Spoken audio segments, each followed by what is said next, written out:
Programme के प्रायोजक हैं। हैं? जियो मार्ट पे आज सेल चल रही है क्या? कल थी। अरे तो कल मंगाना था ना। आज भी। संडे हो या मंडे, जियो मार्ट पर सामान मिले सबसे सस्ता एवरीडे। जियो मार्ट, हर घर का मार्ट। वंदे मातरम, आप सभी का नेटवर्क 10 के खास कार्यक्रम चर्चाएं खास में स्वागत है। मैं हूं आपके साथ रश्मि सिंह। महाराष्ट्र में सत्ता संघर्ष के बाद अब शिवसेना पार्टी संगठन में वर्चस्व को लेकर घमासान हो रहा है। कल से राज्य विधानसभा का विशेष सत्र शुरू होने जा रहा है। स्पीकर को लेकर महासंग्राम छिड़ा है। उधर शिवसेना पर अधिकार की लड़ाई लंबी दिखती है। उद्धव ठाकरे और नए मुख्यमंत्री दोनों ही शिवसेना पर अपने दावे ठोक रहे हैं। पार्टी सिंबल धनुष बाण के लिए लड़ाई चुनाव आयोग तक चली गई है। पार्टी पर वर्चस्व के लिए एक दूसरे को ललकारा जा रहा है। शिवसेना के आंतरिक संघर्ष का एक अध्याय नई सरकार के बनने के साथ पूरा हुआ है। महाराष्ट्र में एकनाथ शिंदे ने राज्य की कमान संभाली है। बीजेपी भी सरकार में शामिल है। शिवसेना गुट ने कई बातों में बहुत सावधानी बरती है। भले ही उन्हें बागी कहा जा रहा हो, लेकिन वो समझबूझ के साथ यही कहते रहे कि वो असली शिव सैनिक है। वो बाल ठाकरे के शिष्य हैं और उनकी नीतियों पर चलते हैं। तब शिंदे गुट ने इस बात पर जोर दिया कि शिवसेना अपने हिंदुत्व से भटक गई है। निश्चित ही शिंदे इस बात को सोच रहे थे कि सत्ता परिवर्तन होने के बाद अगली लड़ाई संगठन के स्तर पर होगी। इसीलिए शिंदे कोई ऐसा संकेत नहीं देना चाहते कि वो शिवसेना को तोड़ रहे हैं या फिर शिवसेना की सरकार को गिरा रहे हैं। उन्होंने जोर दिया कि शिवसेना को एनसीपी और कांग्रेस के साथ कोई गठबंधन नहीं करना चाहिए था। बेशक शिवसेना के 2/3 विधायकों का जमावड़ा उनके साथ दिखा, लेकिन वो अच्छी तरह से समझते थे कि पार्टी, संगठन और शिवसेना की तमाम यूनियनें अभी उद्धव के साथ हैं। अब जब शिंदे सीएम बन गए हैं तो उनमें और उद्धव में सीधा संघर्ष नजर आएगा। शिवसेना भी चुपचाप नहीं बैठेगी। पूर्व मुख्यमंत्री उद्धव ठाकरे ने कहा कि उनके पिता के नाम का इस्तेमाल कोई नहीं कर सकता। यानी बाल ठाकरे के नाम के प्रभाव को लेकर हक जताने की ये लड़ाई अब सीधे सीधे बाल ठाकरे के बेटे और बाल ठाकरे के शिष्य के रूप में नजर आ रही है। इस घमासान के बीच धनुष बाण के लिए चला संघर्ष अब पार्टी के शीर्ष स्तर से लेकर निचले स्तर तक देखा जाएगा। सीएम पद छोड़ते हुए उद्धव ने कहा, शिवसेना उनकी है, इसे कोई छीन नहीं सकता। शिवसेना में वास्तव में किसका वर्चस्व है, ये अभी से कहना संभव नहीं, लेकिन खींचतान का पहला चक्र निश्चित शिंदे गुट ने जीता है। Desk report, network 10।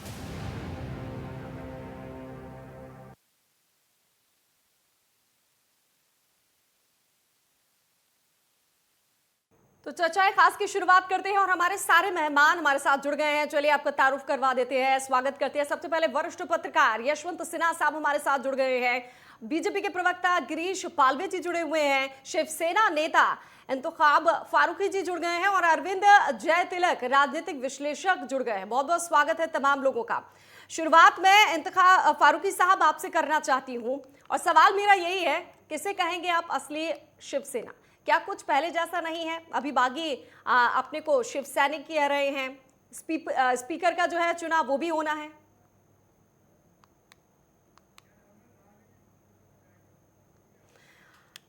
चलिए राजनीतिक विश्लेषक हमारे साथ है अरविंद जय तिलक जी। अरविंद जी, महाराष्ट्र की महाभारत काफी दिलचस्प होती जा रही है। अब शिवसेना को लेकर भी ये कहा जा रहा है कि भाई हम असली हैं या हम नहीं हैं, उसको लेकर भी दावेदारी की जा रही। कैसे देखते हैं आप इसे? रश्मि जी, देखिए, एक बार मनोहर जोशी से पूछा गया था कि बगावत को लेकर के जब छगन भुजबल ने बगावत की थी तो उस संदर्भ में तो उनका जवाब था कि शिवसेना शेर की माद है, जा सकते हैं निकल नहीं सकते। लेकिन आपने देखा कि किस तरह से लोग निकलते चले गए और वह बिल्ली का दरबा बन करके रह गया। अब आप देखिए, जितने उनके विधायक थे, 2/3 से अधिक विधायक टूट करके अलग हो चुके हैं और कहा जा रहा है कि राष्ट्रपति चुनाव में तकरीबन जो उनके 19 सांसद है उसमें 14 सांसद जो है एनडीए के जो उम्मीदवार द्रौपदी मुर्मू जी हैं उनको मतदान करेंगे। यानी पूरी तरह से जो है ताना बाना भूल लिया गया है, यानी उसमें भी विभाजन जो होना तय है। आप गौर कीजिए, देखिए जो ये बागी गुट है, जो अपने आप को शिवसेना का गुट कहता है, जो सैद्धांतिक प्रतिबद्धता, वैचारिक निष्ठा, हिंदुत्व की बात करता है, अपने आप को जो है कहता है कि हम जो है शिवसेना के जो है असली संवाहक हैं, झंडा बरदार हैं, तो वह जो है पूरी तरह से मौजूदा जो शिवसेना थी उसको सिर से लेकर के धड़ तक के अलग कर दिया है। यानी सीधे तौर पे अपने आप को जो है शिवसेना कह रहा है। अब देखिए कल जो है अब चूंकि विधानसभा का स्पीकर चुना जाना है, चूंकि सदस्यों की संख्या भाजपा समेत इनकी बहुत अधिक है, उसमें कोई दिक्कत नहीं होने जा रहा है। चूंकि इस मसले को जो है आगे तक खींच करके ले जाया जाए, यानी अपनी दावेदारी को शिवसेना पर रखा जाए, तो महाअघाड़ी गुट ने भी अपना जो है उम्मीदवार राजन सालवी को उतार दिया है। लेकिन देखिए सवाल यहाँ तक नहीं है, सवाल अब तो ये चुनाव आयोग में जाएगा। जो धनुष बाण की लड़ाई है कि वह किसके पास रहेगा, तो ये चुनाव आयोग में जाएगा, मामला जो है लंबा खींचेगा। और ये जब लंबा खींचेगा तब तक जो शिवसेना है उसके नीचे से जमीन खिसक चुकी होगी। कारण क्या है, अब बीएमसी का चुनाव 5-6 महीना होने जा रहा है। 5-6 महीने बाद आप देखेंगी, आप 2017 का बीएमसी चुनाव पर नजर डालिए, 84 जो है शिवसेना जीती थी 236 में और 82 बीजेपी। बावजूद इसके बीजेपी ने कहा कि ठीक है आप अपना मेयर बना लीजिए। लगभग 2.5 दशक से जो है शिवसेना का उस पर कब्जा है और कहा जाता है कि जो वहाँ लगभग 46,000 करोड़ का जो बजट है, तो वहाँ शिवसेना के जितने शाखा प्रमुख, शिवसेना में शाखा प्रमुख की हैसियत जो होती है सांसद और विधायक से अधिक होती है, वो सीधे उद्धव ठाकरे साहब से मिलते हैं। यानी जो अर्थ की जो वो के राजनीति में अर्थ की बड़ी भूमिका होती है और आज के वर्तमान राजनीतिक दौर में अर्थ की कितनी महत्वपूर्ण भूमिका है आपने देखा। सूरत से गुवाहाटी, गुवाहाटी से गोवा, गोवा से फिर मुंबई, कितना इस पर जाया हुआ होगा पैसा, यानी अर्थ की इसके भूमिका। तो ये मान के चलिए कि कहीं ना कहीं जो है शिवसेना की जो एक मजबूत किला जो था उस पर पूरी तरह से सेंधमारी हो चुकी है। अच्छा, दूसरा सवाल ये उठता है, आपका प्रश्न वाजिब है कि जो जमीन पर कार्य करने वाले जो कार्यकर्ता हैं वो किसके साथ खड़े होंगे। आप देखिए जिस तरह से एक शिंदे एक जमीन से जुड़े नेता है, कहा जा रहा है कि करीब 400 से अधिक जो पूर्व सांसद है, कारपोरेटर है, उनको अपने पक्ष में लामबंद कर रहे हैं, पूर्व सांसद को, पूर्व विधायक को। यानी वो जो जमीन की लड़ाई है उसको भी जीतने के फिराक में अपना जो है दाव बिछाना शुरू कर दिया। तो थोड़ा अभी इंतजार करना होगा रश्मि जी कि आगे क्या होता है। बिल्कुल इंतजार करते हैं आगे देखिए होता है क्या। हमारे मेहमान तमाम जुड़े हुए हैं, शिवसेना नेता इंतखाब फारूकी भी जुड़े हुए हैं। आवाज आ रही है क्या फारूकी साहब मेरी? चलिए हमारे साथ वरिष्ठ पत्रकार यशवंत सिन्हा साहब भी जुड़े हुए हैं। सिन्हा साहब, यशवंत सिंह हमारे साथ जुड़े हुए हैं। यशवंत जी आवाज आ रही है?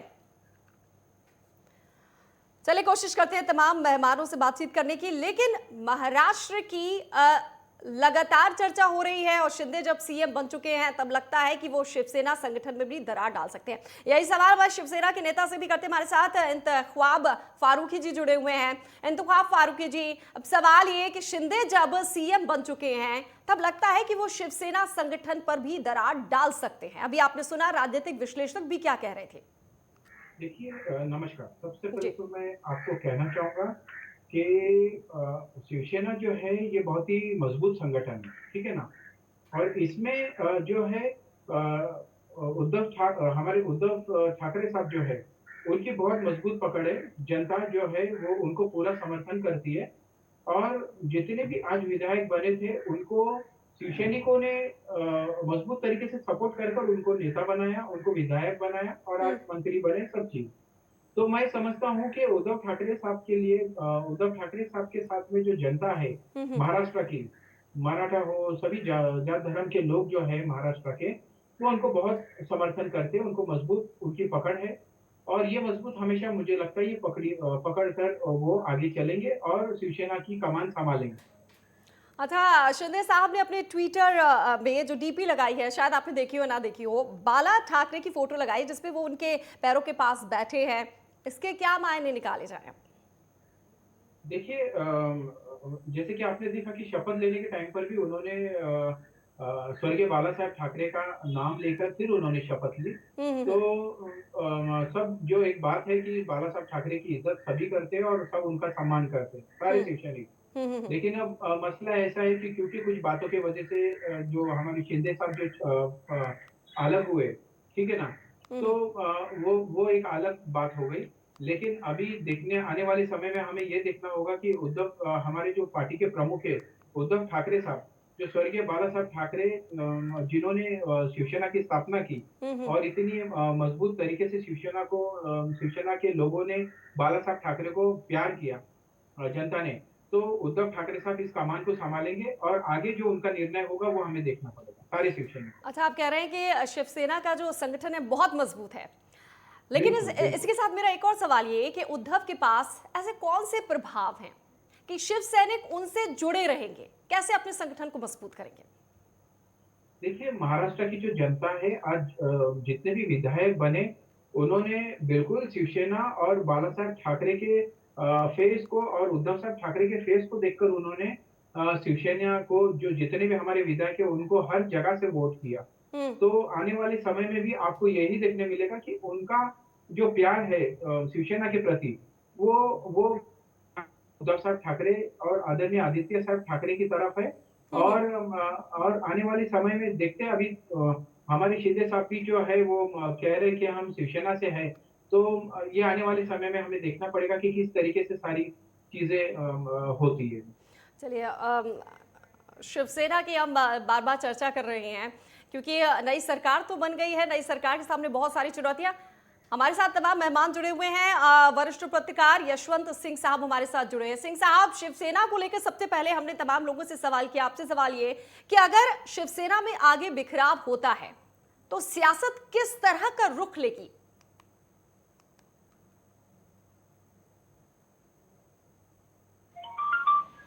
हेलो यशवंत साहब। हाँ जी। हाँ, मेरा आपसे सवाल ये कि अगर शिवसेना में आगे बिखराव होता है तो सियासत किस तरह से रुख बदलेगी? जिस तरह से मतलब बीजेपी के आला पदाधिकारियों ने, चाहे अमित शाह की। हेलो, आवाज आ रही सर आपके? यहाँ हाँ जी। जिस तरफ से अभी 2-3 दिन पहले तक किसी को नहीं लगा था कि शिंदे साहब मुख्यमंत्री बन जाएंगे। बिल्कुल, सभी और यही चर्चा थी कि देवेंद्र फडणवीस साहब मुख्यमंत्री बनेंगे और उप मुख्यमंत्री बनेंगे शिंदे साहब। लेकिन बीजेपी के आला अधिकारियों ने इसको पूरा तरफ पलट दिया। राजनीतिक पंडित भी नहीं भाप पाए इस चीज को। तो उनका यही मकसद है कि शिंदे साहब जो एक मराठा कम्युनिटी से आते हैं और पश्चिम महाराष्ट्र से आते हैं और वो जमीन से जुड़े हुए नेता हैं, जिनके पास थाना, नई बम्बई, पालघर, कल्याण, डोंबिवली, मीरा रोड, भाईंदर, ये सारे इलाके उनसे जुड़े हुए हैं और उनमें कार्यकर्ताओं में पकड़ है उनकी। और बम्बई और रायगढ़, पनवेल, यहाँ तक लोग उससे जुड़े हुए हैं और वो हमेशा कार्यकर्ताओं से जुड़े रहते हैं। इसी का नतीजा है कि इतने संख्या में विधायक उनसे जुड़ते चले गए और अब खबर ये भी आ रही है कि सांसद भी उनसे जुड़ने वाले हैं। तो कहने का मतलब यही है कि जो अमित शाह ने जो दांव खेला है शिंदे साहब पर, वो दूर की कौड़ी है, ना कि कोई नजदीक की है।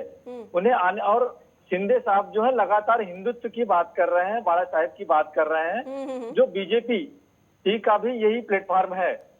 तो आने वाले समय में उनका, अमित शाह का यही मकसद है कि शिंदे साहब के थ्रू वो जो एक्चुअल शिवसेना है वो इनकी तरफ आ जाए। और चूंकि जो मराठा शिवसेना के जो कोर वोटर हैं वो या तो एनसीपी की तरफ है और बचे खुचे जो हैं वो शिवसेना की तरफ है। तो वो मराठा वोटर्स को अपनी ओर लाने के लिए ही उन्होंने शिंदे पर दांव खेला और देवेंद्र फडणवीस को नहीं बनाया गया, क्योंकि देवेंद्र फडणवीस जो है ब्राह्मण कम्युनिटी से आते हैं। आपको याद होगा, अगर हम इतिहास पे गौर करें तो जब बाला साहेब के समय मुख्यमंत्री मनोहर जोशी थे तो इतने कद्दावर नेता, इतने कद्दावर सख्त डिसीजन लेने वाले बाला साहब को भी लास्ट 6 महीने में 99 में मनोहर जोशी को हटाकर मराठा नेता नारा डालने को लाना पड़ा था। तो कहीं न कहीं दबाव, इसीलिए शिंदे साहब पर दांव खेला गया है कि जो मराठा कम्युनिटी है और जो शिव सैनिक है वो कम से कम बीजेपी की ओर आ जाए, ताकि उनके लिए लोकसभा का जो चुनाव है वो उनके लिए आसान हो जाए भाजपा के लिए।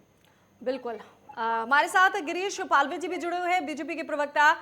गिरीश जी, अब क्योंकि शिंदे सरकार बन गई है या नई सरकार आ गई है, तो शिंदे सरकार की प्राथमिकता क्या होगी? महाराष्ट्र के विकास की बात को लेकर ही ये सरकार बनी। नमस्ते। शिंदे सरकार जो है, अभी जो उद्धव जी का सरकार था, तीनों पक्षों का सरकार था, उन्होंने सारे जो देवेंद्र जी के 5 साल के कार्यकाल में जितनी अच्छी योजनाएं थी वो सब रुकवा दी थी। ये सारी योजनाएं शुरू करना और बाकी के जितने भी काम हैं उनको चालू रखना। उन्होंने आते ही ओबीसी का विषय उठाया, आते ही उन्होंने मेट्रो का कारशेड का विषय उठाया। उनको काम की आदत है, देवेंद्र जी और शिंदे जी को। उनका ट्यून अप अच्छा था 5 साल में, तो उनका जोड़ी बहुत अच्छा काम करेगी। सारे विकास के जितने भी काम हैं, रुके हुए काम हैं, उनको वो शुरू करके महाराष्ट्र को विकास की ओर लेके जाएंगे। विकास वैसे भी बहुत जरूरी है। राजनीतिक विश्लेषक अरविंद जय तिलक जी हमारे साथ भी जुड़े हुए लगातार। तिलक साहब से मेरा सवाल ये है कि आपने भी देखा होगा कि इस्तीफा देने के पहले जो उद्धव की कैबिनेट थी, उसमें हमने देखा कि आखिरी क्षण में शहरों के नाम बदले। क्या फिर हिंदुत्व की ओर लौटने का संकेत है? फिर कैसे साधेंगे कांग्रेस एनसीपी सहयोगियों को? ये बहुत बड़ा सवाल है। देखिए रश्मि जी, सियासत की विरासत को संभालना और विरासत की बुनियाद पर सियासत का मलाई खाना, सत्ता की मलाई खाना, दोनों अलग अलग चीजें हैं। यहाँ समझ लेना होगा कि उद्धव ठाकरे जो है बाला साहब ठाकरे नहीं। आपको याद होगा 2 साल पहले नारायण राणे की एक किताब आई थी, no bar hold my year in politics. उसमें उन्होंने जो है शिवसेना के बारे में बहुत कुछ लिखा है। जब 2005 में जब वो बगावत करके अलग हुए थे, तो उन्होंने लिखा है कि मुझे जो है बाला साहब ने मातोश्री में बुलाया और मैं आने के लिए पुनः जो तैयार हो गया। लेकिन उसी दरमियान जो है उद्धव ठाकरे और उनकी पत्नी रश्मि ठाकरे दोनों आई और दोनों लोग जिद कर दिए कि अगर इसमें नारायण राणे दोबारा जाते हैं तो हम लोग मातोश्री छोड़ करके चले जाएंगे। अब समझ सकती है कि एक दूरदर्शी जो एक स्वभाव होना चाहिए एक नेता का, उनमें बिल्कुल ही नहीं था। इसी तरह उन्होंने कई एग्जाम्पल दिया है कि उद्धव ठाकरे तो एक अच्छे व्यक्ति है लेकिन एक अच्छे पॉलिटिशियन नहीं है। उनका उस तरह से लगाव जो है शिव सैनिकों के साथ नहीं कभी रहा जैसा कि बाला साहब ठाकरे का था। कहा जाता है कि उनकी एक अपनी एक कोठरी थी, कोठरी में आप संजय राउत थे, मिलिंद नार्वेकर थे, संजय परव थे और वो रश्मि ठाकरे जो उनकी पत्नी के जो ससुराल वाले लोग थे वो लोग थे उसमें शामिल। यानी जो आम जो कार्यकर्ता था, जो जमीन पर जो राजनीतिक जो उठापटक होता था, वो चाहता था कि उद्धव ठाकरे से बात करें, उनको बताएं। क्योंकि आप जिस तरह वैचारिक प्रतिबद्धता के खिलाफ जाकर के एनसीपी और कांग्रेस के साथ आप सरकार जो बनाए हैं, उसका जो है जमीन पर कितना जो है रक्तचाप बढ़ रहा है लोगों के अंदर, कार्यकर्ताओं के अंदर, लेकिन वो सुनने को तैयार नहीं थे। तो आज अगर आप देख रही हैं कि शिव सैनिक जो है, कार्यकर्ता जो है, अगर वह जो है पाला बदल करके एक नाथ शिंदे के साथ जा रहे हैं तो यह स्वाभाविक है। आप देखिए भारत में जो एक सियासत की जो विरासत रही है, आप लेगेसी जिसको हम आप कहते हैं, बिल्कुल यह सही चीज है। आप आजादी के बाद से देखिए नेहरू गांधी के साथ साथ जो है एक पूरा भारत का एक जमात रहा, काफी दिनों तक रहा। अन्य राज्यों में क्षत्रिय छत्रपों को आप देख लिए, लेकिन कोई आवश्यक नहीं है कि वो जो छत्रप है उनका बेटा ही उसका जो है सियासत को आगे बढ़ाएगा। जब आप देखिए उत्तर प्रदेश में चौधरी चरण सिंह चीफ मिनिस्टर थे, लेकिन वो अजीत सिंह उस विरासत को संभाल नहीं पाए। मुलायम सिंह इतना जमीन पर काम किए कि उनकी विरासत को लेकर के उड़ गए और अलग पार्टी बना करके किस तरह से वह जो है मैदान मार लिया। आप बिहार में देखिए आरजेडी में लालू प्रसाद यादव के 2 लड़के हैं, एक लड़का जो है उस पूरी सियासत को आगे लेकर के निकल गया। आप आंध्र प्रदेश में देखिए, कुल मिलाकर सियासत की जो विरासत है वो खत्म होती जा रही है और इसकी शुरुआत हम कई जगह पर देख चुके हैं। चलिए शिवसेना से हमारे साथ फारूकी साहब, आपसे मेरा सवाल ये है कि शिवसेना के संगठन को मजबूत करने की बात तो आप कह रहे हैं, लेकिन क्या आगे एनसीपी कांग्रेस शिवसेना के साथ बने रहेंगे? महाविकास अघाड़ी की बात हुई थी दल की, ये रहेंगे साथ? देखिए, जब तक उनका निर्णय है, उनका फैसला है और आदरणीय शरद पवार साहब ने और उनके नेताओं ने साफ तौर पे कह दिया है कि जब तक उद्धव साहब के साथ में हमारा समर्थन बिल्कुल रहेगा और हम उनके साथ में बिल्कुल कंधे से कंधा मिलाकर खड़े रहेंगे। एनसीपी हो, कांग्रेस हो, ये सब ने एक निर्णय लिया है कि हम सब उद्धव साहब के साथ में खड़े हैं तीनों। अब रही बात दूसरी कि अभी हमारे जो भाई साहब कह रहे थे कि उद्धव साहब ने अपने नेताओं को समय नहीं दिया या बात नहीं किया, तो मैं आपको बताना चाहूंगा कि कोरोना जब से ये सरकार बनी थी, हमारी महाविकास आघाड़ी सरकार, तब से कोरोना का संकट बार बार आया है। आप आप सबने देखा कि इस 2.5 साल में कितनी बार देश में कोरोना का संकट आया गया और कई निर्णयों को लिया गया कि मतलब स्कूल की चीजें हमारे सामने थी कि स्कूल को कैसे रीओपन किया जाए, मस्जिद है, मंदिर है, कंपनीज है, सबको किस ढंग से काम किया जाए, इस पर बहुत समय निकला। इस पे सारी चीजों पर हमेशा उद्धव साहब ठाकरे ने हमेशा अपने नेताओं के साथ में बैठकर और तीनों पार्टी के प्रमुख के साथ में बैठकर निर्णय लिया, फैसला लिया और हर जगह पर वो साथ में थे लोगों के। इस बात को सामने लाना कि अगर इस तरीके से उन्होंने समय नहीं दिया, ये बिल्कुल गलत बात है। चलिए, आप कह रहे हैं साथ साथ लेकर चले हैं, कार्यकर्ताओं को साथ साथ लेकर चले, समय दिया है। अब मेरा आपसे सवाल ये है कि उद्धव ठाकरे के लिए आगे की लड़ाई कितनी कठिन है? आसान तो नहीं लग रही है, कम से कम बगावत जिस तरीके से आपने देखी है, और अब तो ये भी कहा जा रहा है कि सांसद भी।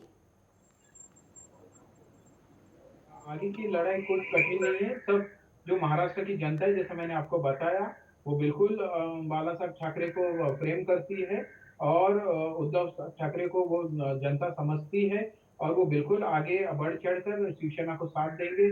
उद्धव ठाकरे साहब को और उनके जो भी नेता है उनको बिल्कुल समर्थन देंगे और हमेशा उनको अपना साथ देकर वो विजय कराएंगे महाराष्ट्र की जनता। जी बिल्कुल। चलिए, बीजेपी से मेरा सवाल है पालवे साहब, क्योंकि 7 बागी विधायकों के मामले में फैसला आना है, किस तरह से देखते हैं इसे, और क्या शिंदे सरकार के सामने कोई दिक्कत खड़ी हो सकती है? क्योंकि सरकार तो बन गई और विकास की बातें हो रही है कि हम विकास करेंगे। अब जितने विधायक का मामला कोर्ट में है, वो विधायक जो पावर में अंक चाहिए उससे ज्यादा है, लेकिन हम तो वो मामला कोर्ट में जीतेंगे ही जीतेंगे, क्योंकि पार्टी में 2/3 बहुमत जिसके साथ चाहिए, उनका गुट नेता और सब उनकी सुनी जाती है और उनका ही सब कुछ एज पर लॉ उनका चलता है। तो कोर्ट के मामले में कोई इशू नहीं आएगा, कोर्ट तो हम जीतेंगे। तो और सांसद जो है, हाँ। सांसद कुछ शिंदे साहब से जुड़ना चाहते हैं, लेकिन वो अभी तक जैसा कार्यकर्ता दबे हुए आवाज में बात नहीं कर रहा था गए 2.5 साल, वैसे सांसद भी कुछ दिनों के बाद जुड़ जाएंगे। हमारा ये दावा है कितने कि सांसद भी जुड़ेंगे, सरकार भी चलेगी, विकास भी होगा और बहुत अच्छा विकास महाराष्ट्र में होगा। ये सरकार पूरा कार्यकाल पूरा करेगी। तो कितने सांसद जुड़ेंगे? सांसद कम से कम 2/3 सांसद भी जुड़ जाएंगे, यानी एक बड़ा झटका आगे के लिए तैयार है। ठीक है, हमारे साथ यशवंत सिंह साहब, शिवसेना में ये चौथी बगावत है, देखी है सबने, लेकिन सत्ता इसी बगावत में हिली है। भुजबल नारायण राणे या राज ठाकरे की बगावत का सीधा सीधा असर नहीं पड़ा था। इस बार के असंतोष में ऐसा क्या खास था कि सत्ता चली गई? बड़ा मुद्दा था कि इनकी कनेक्टिविटी, संपर्क जो था कार्यकर्ताओं से, विधायकों से, न सिर्फ कार्यकर्ता बल्कि विधायक, उनसे समय नहीं दे पा रहे थे। विधायकों को उनके बंगले पर जाना पड़ता था और उन्हें समय नहीं मिल पाता था। वहीं पर जो था आसानी से एनसीपी या कांग्रेस के लोग मिल जाया करते थे। तो इसका जो गुस्सा जो था कहीं न कहीं अंदर अंदर विधायकों में था, और कार्यकर्ताओं की तो बात ही आप छोड़ दीजिए। दूसरा जो सबसे चीज जो था, आप एक बार सोच लीजिए कि जहां पर जो शिवसेना के मंत्री थे राठौड़ साहब, उनके ऊपर जब आरोप लगता है तो आप उनको मंत्रिमंडल से हटा लेते हैं, लेकिन वहीं पर जब नवाब मलिक के ऊपर आरोप लगता है, धनंजय मुंडे के ऊपर आरोप लगता है, तो आप उनको मंत्रिमंडल से बर्खास्त नहीं करते हैं। इवन जेल जाने के बाद भी अब तक जो है नवाब मलिक से इस्तीफा नहीं लिया गया था जब तक सरकार नहीं चली गई। तो इन सबका रोष, और ऊपर से जो संजय राउत जी थे, वो नवाब मलिक के घर जाते हैं, जिनका 93 दंगे के बाद जो बाला साहब ठाकरे ने सड़क पर उतर करके हिंदुओं के लिए इतना बड़ा काम किया। जिससे उनकी पहचान बनी शिवसेना की, जी जी उसके उस नवाब मलिक के घर ये समर्थन जताने जाते हैं। तो कहीं ना कहीं हिंदुत्व को हाँ। लेकर के और हिंदुत्व उसको हिंदुत्व लेकर के बहुत बड़ा मुद्दा आक्रोश था जिसकी वजह से इस सरकार हिली है, शायद ये भी कह सकते हैं। आप तमाम लोग हमारे साथ बने रहिए। यहाँ पर हम एक छोटा सा ब्रेक लेते हैं, लौटेंगे ब्रेक के बाद और इस चर्चा को बढ़ाएंगे आगे।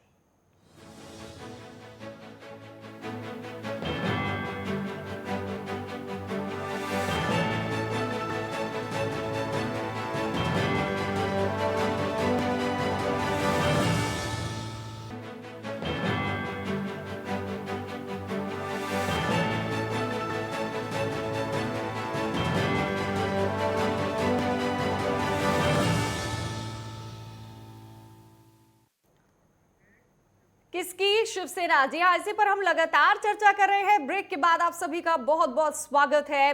और सवाल ये भी कि अब शिंदे सरकार बन गई है तो क्या कुछ उनकी प्राथमिकताएं होंगी? उद्धव ठाकरे शिवसेना संगठन को कैसे मजबूत करेंगे? और सवाल वही कि शिवसेना किसकी?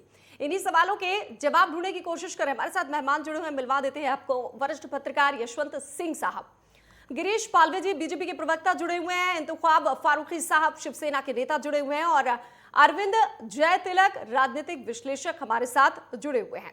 सबसे पहले तो बीजेपी के नेता से मैं शुरुआत करना चाहूंगी।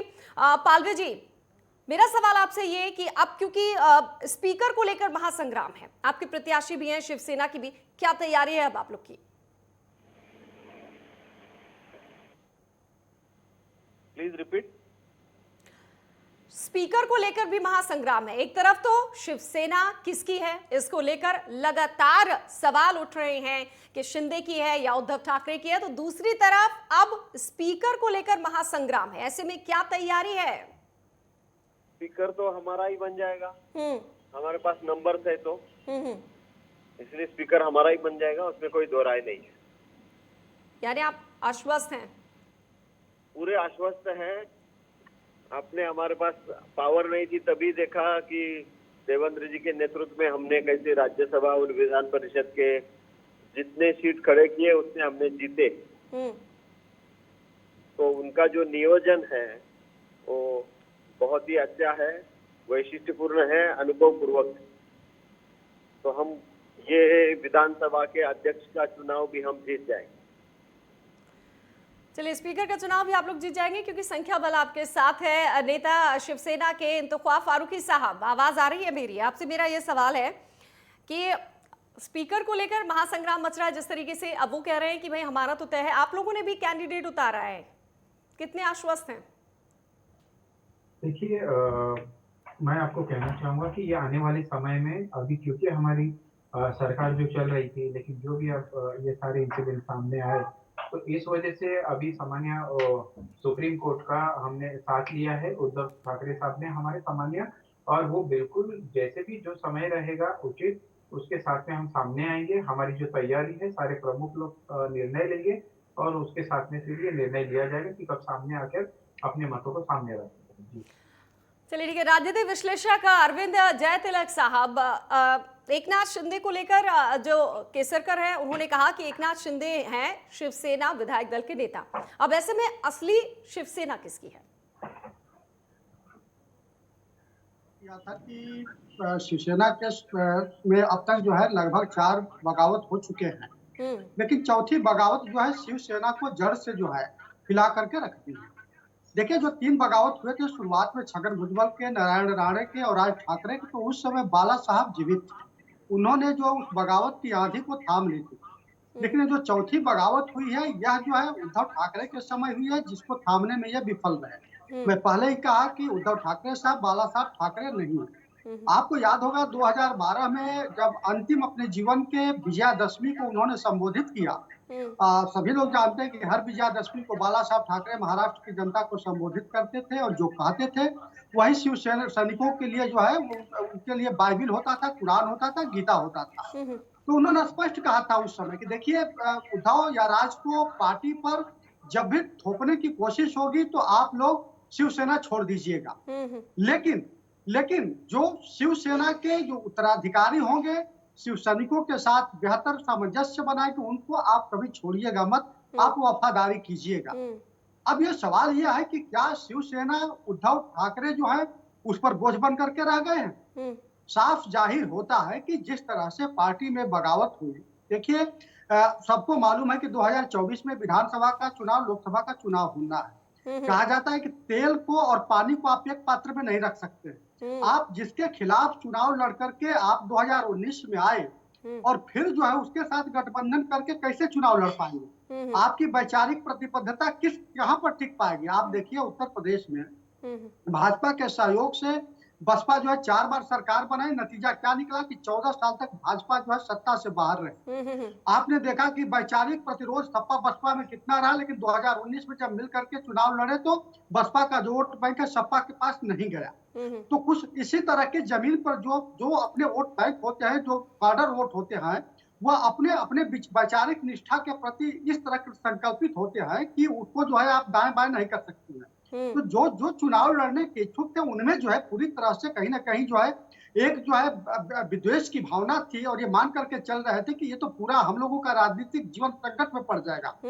यही वजह रहा कि ये लोग जो है पाला बदल करके जो हिंदुत्व की लाइन जो बाला साहब की थी उस लाइन को पकड़ लिए और एक शिंदे के साथ जो कि मराठा छत्रप है वह जो उनके साथ हो लिए। तो ये बेशक मानिए कि जो अब स्पीकर का चुनाव होगा, यह जो है एनडीए जो है इसको जीतेगा। अब और जो महत्वपूर्ण बात है, जो 11 जुलाई को कोर्ट में 16 विधायकों का जो सुनील प्रभु के याचिका पर बहस होनी है, अब वो मामला जो है अब स्पीकर के हाथ में आ जाएगा। वो अब नया स्पीकर तय करेगा कि इनकी योग्यता और अयोग्यता के बारे में। अगर इनको योग्य ठहरा देता है, शिवसेना का इनको जो है दे देता है कि नहीं ये शिवसेना के हैं, तो अब जो है उद्धव ठाकरे के लिए चुनाव आयोग तक की जो लड़ाई होगी वह न तो संख्या बल यानी अंक गणित भी उनके पास नहीं रहेगा, जन गणित भी नहीं रहेगा। तो उनके लिए ढेर सारी चुनौतियां रश्मि जी साफ दिख रही है। बिल्कुल, धनुष बाण को लेकर वैसे भी चुनाव आयोग में तो मामला है न संख्या बल और ना ही यानी शिवसेना निकलती हुई नजर आ रही है। यशवंत साहब, मेरा आपसे भी कुछ इसी तरीके से सवाल है। अब किसे कहेंगे आप असली शिवसेना? क्या कुछ पहले जैसा नहीं है अब? और अभी बागी अपने आप को शिव सैनिक ही कह रहे हैं और दूसरी तरफ स्पीकर का भी चुनाव होना है। पहले मैं स्पीकर पे आ जाता हूँ जी कि बीजेपी ने यहाँ भी एक बार लोगों को आश्चर्यचकित कर दिया है कि उस राहुल नार्वेकर को इन्होंने अपना उम्मीदवार बनाया है। आमतौर पे माना जाता है कि स्पीकर वही होता है जो काफी लंबा अनुभव जिसके पास होता है विधानसभा का या संसद का, जो काफी बार चुनाव जीत के आया होता है। और दूसरा वो जो पार्टी से काफी दिनों से जुड़ा हुआ होता है। लेकिन इन लोगों ने बीजेपी ने इस बार ऐसे राहुल नार्वेकर को उम्मीदवार बनाया है जो पहले एनसीपी में थे, फिर शिवसेना में थे, अब जाके बीजेपी में आए हैं और अनुभव में भी पहली बार विधायक बने हुए, वो कोलाबा से जीते हैं। तो मुझे समझ में नहीं आ रहा है कि बीजेपी ने उन्हें क्यों उम्मीदवार बनाया, जो इतने सीनियर पार्टी में लोग कैंडिडेट थे, विधायक थे, उन्हें क्यों नहीं बनाया, पहली बात। दूसरी चीज है कि स्पीकर तो संख्या बल के हिसाब से जो विधानसभा में 2/3 बहुमत है शिंदे गुट के पास, उसके हिसाब से तो जीत जाएंगे। लेकिन असली लड़ाई जो शिवसेना की लड़ाई होगी वो चुनाव आयोग के सामने होगी। जैसे अभी बिहार में जो हुआ था चिराग पासवान और उनके चाचा को लेकर के, तो लास्ट में उनके चाचा के पास गई। लेकिन इसमें जो लड़ाई होगी लंबी होगी और उसमें न सिर्फ विधायक न सिर्फ सांसद बल्कि पदाधिकारी जो होंगे पूरे राज्य में, महाराष्ट्र में जो पदाधिकारी हैं वो किसके पक्ष में हैं, उसके बाद ही ये फैसला आ पाएगा कि असली शिवसेना कौन है। लेकिन हाँ, जिस हिसाब से परिस्थितियां हैं उसके हिसाब से ये लग रहा है कि जिस हिसाब से इतने भारी संख्या में विधायक शिंदे साहब के साथ हैं, इसका मतलब असंतोष जो है वो बहुत ज्यादा है। आने वाले समय में सुनाई पड़ रहा है कि सांसद भी टूटने जा रहे हैं और शिंदे गुट के साथ जुड़ने जा रहे हैं। बिल्कुल, बीजेपी की तरफ से दावे किए जा रहे हैं, अभी आपने सुना भी। हाँ, मैं वही कह रहा हूँ कि इसके बाद कई नगर सेवक, कई शहरों के नगर सेवक भी जो है मनपा के वो आने वाले हैं। हाँ, लेकिन शिंदे साहब की जो परखी जाएगी वो क्या पदाधिकारी जो है, विभाग प्रमुख, शाखा प्रमुख, जिला अध्यक्ष, ये इनको अगर तोड़ने में कामयाब होते हैं तो फिर माना जाएगा कि हाँ असली शिवसेना शिंदे साहब है। तो वही हम सवाल कर रहे हैं कि आखिर शिवसेना किसकी? शिवसेना के नेता से ही जानते हैं। इंतखाब फारूकी साहब, इस डिबेट पे पूरी तरीके से चर्चा यही शिवसेना को लेकर हो रही है कि शिवसेना किसकी? चुनावों की बौछार है। अभी देखिए, ये फिर ऊपर से बीजेपी दावा कर रही है कि जो सांसद हैं वो भी बीजेपी के साथ जा रहे हैं। फिर मुंबई महानगर पालिका चुनाव है। कुल मिलाकर कहीं ऐसा तो नहीं कि शिवसेना सिर्फ माया नगरी तक सिमट कर रह जाए? महाराष्ट्र में कैसे खड़ी होगी?